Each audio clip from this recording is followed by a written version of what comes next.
بسم اللہ الرحمن الرحیم۔ ایک دعا جس کا ثواب اللہ تعالیٰ نے چھپا رکھا ہے۔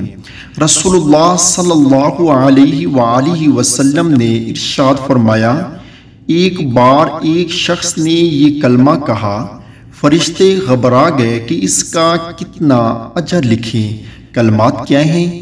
یا ربی لک الحمد کما ینبغی لجلالی وجہک وعظیم سلطانک۔ فرشتے گھبرا گئے کہ اس کا کتنا اجر لکھیں۔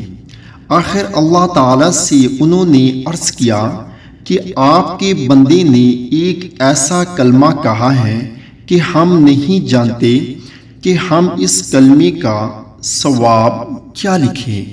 پروردگار نے باوجود جاننے کے پوچھا کہ اس نے کیا کہا ہے۔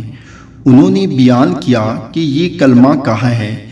اللہ تعالیٰ نے فرمایا، تم اس مذکورہ کلمے کو اسی طرح لکھ لو، میں اسے اپنی ملاقات کے وقت قیامت کے دن اس کا اجر خود دوں گا۔ سبحان اللہ۔ اللہ تعالیٰ سے دعا ہے کہ اللہ تعالیٰ ہم سب کو اس کلمات پر عمل کرنے کی توفیق عطا فرمائے۔ آمین۔